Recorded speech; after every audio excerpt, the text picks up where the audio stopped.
विश्व युवा कौशल दिवस के अवसर पर प्रधानमंत्री ने युवाओं को कोरोना वायरस के दौर में प्रासंगिक बने रहने के मंत्र दिए।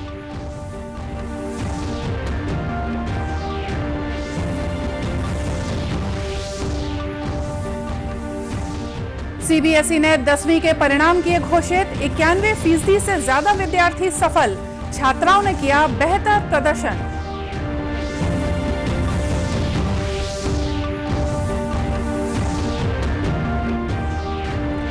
देश में कोरोना संक्रमण से स्वस्थ होने की दर 63% से ज्यादा हुई। बीते 24 घंटों के दौरान प्रदेश में 105 नए मरीज मिले।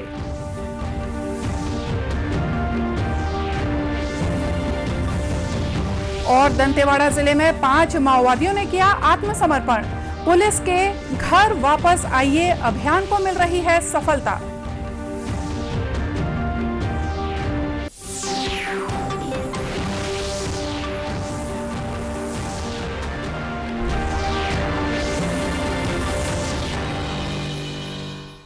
नमस्कार, आप देख रहे हैं दूरदर्शन समाचार। मैं हूं मोनिका शर्मा और आइए अब देखते हैं समाचार विस्तार से। प्रधानमंत्री नरेंद्र मोदी ने कहा है कि कुशल होना, नए कौशल सीखना और कौशल में सुधार कोरोना वायरस के दौर में प्रासंगिक बने रहने के मंत्र हैं। विश्व युवा कौशल दिवस के अवसर पर आज वर्चुअल सम्मेलन में श्री मोदी ने कहा कि कौशल असीम होते हैं और ये समय के साथ इंसान को बेहतर बनाए रखते हैं और लोगों को दूसरों से अलग बनाते हैं। नेचर ऑफ जॉब को भी बदल करके रख दिया है और बदलती हुई नित्य नूतन टेक्नोलॉजी ने भी उस पर प्रभाव पैदा किया है। नए वर्क कल्चर और नए नेचर ऑफ जॉब को देखते हुए हमारे युवा नई नई स्किल्स को तेजी से अपना रहे हैं। वैसे साथियों, कई लोग मुझसे पूछते हैं कि आज के दौर में बिजनेस और बाजार इतनी तेजी से बदलते हैं कि समझ ही नहीं आता रिलेवेंट कैसे रहा जाए। कोरोना के इस समय में तो ये सवाल और भी अहम हो गया है। साथियों, मैं इसका एक ही जवाब देता हूं। रिलेवेंट रहने का मंत्र है स्किल, रीस्किल और अपस्किल। प्रधानमंत्री ने कहा कि कौशल विकास और उद्यमिता मंत्रालय ने दुनिया भर में उपलब्ध अवसरों का पता लगाना शुरू किया है ताकि देश के युवाओं को दूसरे देशों की जरूरतों के बारे में सटीक जानकारी मिल सके। इस वर्चुअल सम्मेलन का आयोजन कौशल विकास और उद्यमिता मंत्रालय ने किया था। केंद्रीय माध्यमिक शिक्षा बोर्ड सीबीएसई ने 10वीं कक्षा की परीक्षा के परिणाम घोषित कर दिए हैं। इसमें कुल 91.46% विद्यार्थी उत्तीर्ण हुए हैं। पिछले वर्ष की तरह इस साल भी 93.31% के साथ छात्राएं छात्रों से आगे रही हैं। इस परीक्षा में 90% से ज्यादा छात्र और 78% से ज्यादा ट्रांसजेंडर उत्तीर्ण हुए हैं। नतीजों में तिरुवनंतपुरम क्षेत्र में सबसे ज्यादा करीब 99% और गुवाहाटी में सबसे कम लगभग 79% विद्यार्थी परीक्षा में सफल हुए हैं। सीबीएसई के अनुसार पिछले वर्ष की तुलना में इस वर्ष उत्तीर्ण विद्यार्थियों की संख्या में मामूली बढ़ोतरी हुई है। 10वीं के नतीजे सीबीएसई की वेबसाइट पर देखे जा सकते हैं। साथ ही ये परिणाम डिजी लॉकर और उमंग ऐप पर भी उपलब्ध हैं। अपने ट्वीट संदेश में केंद्रीय मानव संसाधन विकास मंत्री रमेश पोखरियाल निशंक ने परिणाम घोषित होने पर अपनी शुभकामनाएं दी हैं। उन्होंने कहा है कि विद्यार्थियों का स्वास्थ्य और उत्कृष्ट शिक्षा सरकार की प्राथमिकता है। देश में कोरोना संक्रमण से स्वस्थ होने की दर 63.24% हो गई है। अब तक 5,92,572 मरीज ठीक हो चुके हैं। देश में इस समय 3,19,840 संक्रमितों का इलाज चल रहा है। केंद्रीय स्वास्थ्य और परिवार कल्याण मंत्रालय के अनुसार बीते 24 घंटों के दौरान देश में 29,429 नए मामलों की पुष्टि हुई है। इधर छत्तीसगढ़ में बीते 24 घंटों के दौरान 105 नए मरीज मिले हैं, जबकि 73 मरीजों को स्वस्थ होने के बाद अस्पताल से डिस्चार्ज कर दिया गया है। वहीं एक मरीज की मौत हो गई। प्रदेश में सबसे ज्यादा 427 सक्रिय मामले रायपुर जिले में हैं। पॉजिटिव मरीजों की संख्या बढ़ने पर जिला प्रशासन की ओर से और ज्यादा सतर्कता बरती जा रही है। रायपुर की मुख्य चिकित्सा और स्वास्थ्य अधिकारी डॉक्टर मीरा बघेल ने अनलॉक के दौरान नियमों के उल्लंघन पर चिंता जताई। तब हमने पूरी फिजिकल डिस्टेंस, मास्क पहनने का, हैंड सैनिटाइज करने का हमने सारा माना था। लेकिन अब जैसे जैसे मरीज बढ़ते जा रहे हैं, मैं देख रही हूँ कि आम जनता बिल्कुल रिलैक्स हो जा रही है। वो बिल्कुल आम दिनों के जैसे बिना मास्क के घूम रही है। और जैसा अभी हमारा आंकड़ा आता है पॉजिटिव का, उसमें यही आता है कि जो नौजवान हैं, मतलब एक तो पुरुष वर्ग ही ज़्यादा पॉजिटिव हो रहे हैं, उनमें से भी जो नौजवान हैं वो ज़्यादा पॉजिटिव हो रहे हैं। मतलब 20 से लेके 50 साल तक के लोग बहुत ज़्यादा पॉजिटिव आ रहे हैं। 70% यही लोग पॉजिटिव हैं।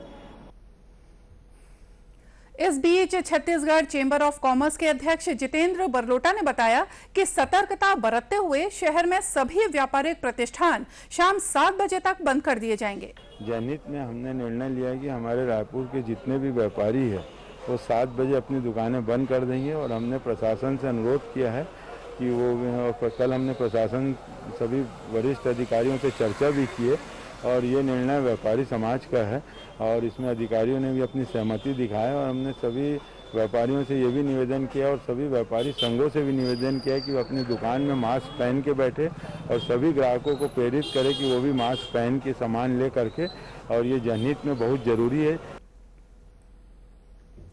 बीते 24 घंटों के दौरान भी रायपुर में कोरोना के 8 नए मरीजों की पुष्टि हुई है।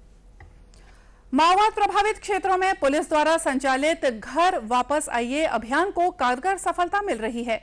दंतेवाड़ा जिले में अभियान के तहत माओवादियों के आत्मसमर्पण का सिलसिला लगातार जारी है। जिले के बोदली कैंप में 5 इनामी माओवादियों ने आत्मसमर्पण किया। इस मौके पर पुलिस अधीक्षक डॉक्टर अभिषेक पल्लव और केंद्रीय रिजर्व पुलिस बल के डीआईजी DN लाल मौजूद थे। जिले के पुलिस अधीक्षक डॉक्टर पल्लव ने बताया कि घर वापस आइए अभियान के तहत पहुंच विहीन गांव में जागरूकता अभियान चलाकर माओवादियों से समाज की मुख्यधारा में शामिल होने की अपील की जा रही है। जो अति संवेदनशील नक्सली ग्राम है, जो इंद्रावती के उस पार, इंद्रावती और कुछ ग्राम तो गुडरा के भी उस पार है, जहाँ पे पुलिस का पहले कोई प्रभाव नहीं था, वहाँ पे 3 इनामी नक्सली, एक LOF डिप्टी कमांडर और 2 LOF सदस्य आज सरेंडर हुए। इन लोगों ने मुख्य धारा में जुड़ के अपने जगह के विकास की बात की है। पुलिस अधीक्षक ने यह भी बताया कि अभियान के तहत अब तक कुल 53 माओवादियों ने आत्मसमर्पण किया है। जनसंख्या स्थिरीकरण पखवाड़े के तहत लोगों को जागरूक करने के लिए जांजगीर चांपा जिले के शहरों और गांवों में प्रचार वाहन पहुंच रहा है। राज्य विधानसभा के अध्यक्ष डॉक्टर चरणदास महंत ने इस प्रचार रथ को हरी झंडी दिखाकर रवाना किया। जिले के मुख्य चिकित्सा स्वास्थ्य अधिकारी डॉक्टर SR बंजारे ने बताया कि कोरोना संक्रमण जैसी संकट की घड़ी में भी इस प्रचार रथ के माध्यम से लोगों को छोटा परिवार, सुखी परिवार के प्रति जागरूक किया जा रहा है।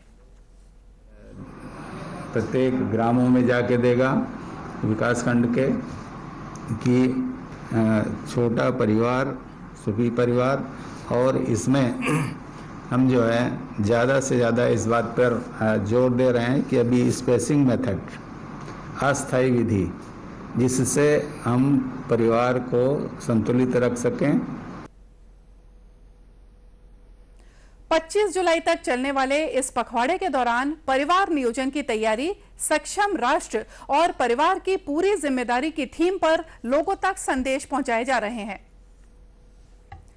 रक्षाबंधन का त्योहार आने वाला है। भाई बहन के पवित्र पर्व के मौके पर रक्षा सूत्र बांधने का रिवाज है, लेकिन कुछ बहनें ऐसी भी हैं जिनका कोई भाई तो नहीं है, लेकिन वे अपने स्वावलंबन के बल पर खुद को आत्मनिर्भर बनाने के लिए सालों से राखियां बना रही हैं।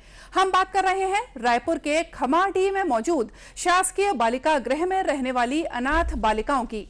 ये बच्चियां बाजार की मांग और पसंद को ध्यान में रखते हुए हर साल एक से बढ़कर एक आकर्षक राखियां तैयार करती हैं।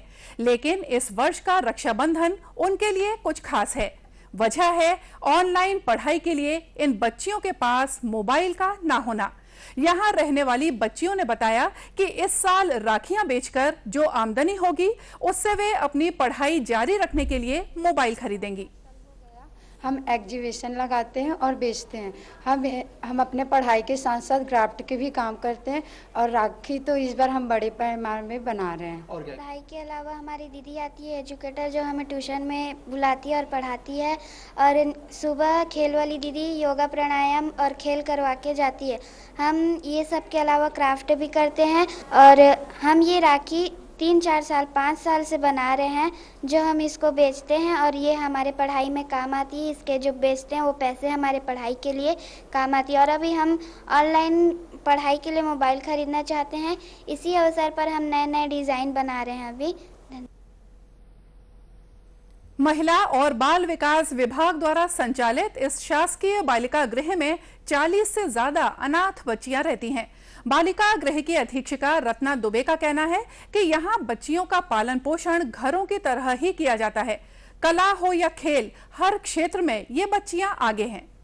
ये पूरा एक घर है जो हम अपने परवरिश अपने बच्चे की घर में करते हैं, उसी प्रकार की परवरिश यहाँ पे हर बच्चे की हो रही है।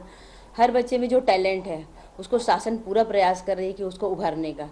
हमारे यहाँ बच्चियाँ भी वर्तमान में कीबोर्ड सीखने जा रही हैं, संगीत क्लास जाती हैं, तबला सीखती हैं, गायन की क्लास भी जा रही हैं। इसके अलावा हमारे बच्चियाँ जो है स्कूल जाती हैं उसमें ताइक्वांडो में गोल्ड मेडल लेके आई हैं और नेशनल लेवल पे और स्टेट लेवल पे सिल्वर मेडल लेके आई हैं। और हर क्षेत्र में बच्चा जिस क्षेत्र में उसका टैलेंट है उसको उभरने का, निखारने का पूरा प्रयास शासन करती है बालिका गृह। अधीक्षिका ने यह भी बताया कि इन बच्चियों के नाम पर बैंक खाते भी खुलवाए गए हैं। हमारे यहाँ हर बच्चे का अकाउंट खुला हुआ है। जो भी क्राफ्ट संबंधित पैसे सेल करने से जो आता है वो हर बच्चे के अकाउंट में उसको शेयर कर दिया जाता है, ताकि बच्चे एक स्वावलंबी में निकल के लिए संस्था से बाहर जाएं तो कुछ उनका फाइनेंशियल कुछ साथ में सपोर्ट रहे।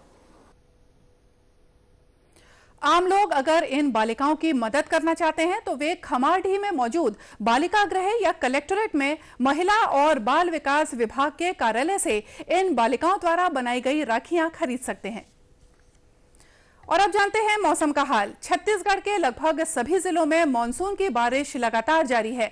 आज राजधानी रायपुर समेत प्रदेश के सभी जिलों में जोरदार बारिश हुई। मौसम वैज्ञानिकों के मुताबिक प्रदेश में 1-2 स्थानों पर गरज चमक के साथ भारी वर्षा और आकाशीय बिजली गिरने की आशंका जताई गई है। मौसम वैज्ञानिकों ने कहा है कि आगामी 2 दिनों के बाद प्रदेश के अधिकांश स्थानों पर हल्की से मध्यम वर्षा होने और गरज चमक के साथ छींटे पड़ने की संभावना है।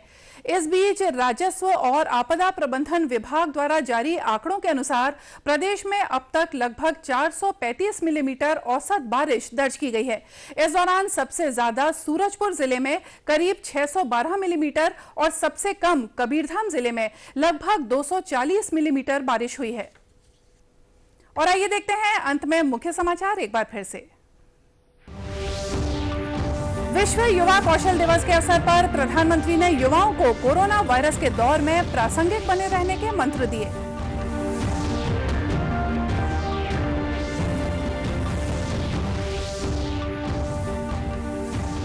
सीबीएसई ने 10वीं के परिणाम किए घोषित। 91% से ज्यादा विद्यार्थी सफल। छात्राओं ने किया बेहतर प्रदर्शन।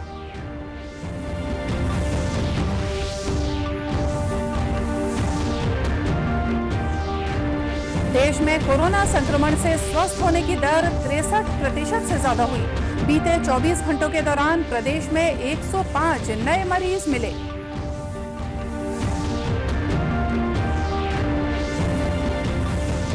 और दंतेवाड़ा जिले में 5 माओवादियों ने किया आत्मसमर्पण। पुलिस के घर वापस आइए अभियान को मिल रही है सफलता। और इसी के साथ ये समाचार बुलेटिन यहीं समाप्त हुआ। नमस्कार।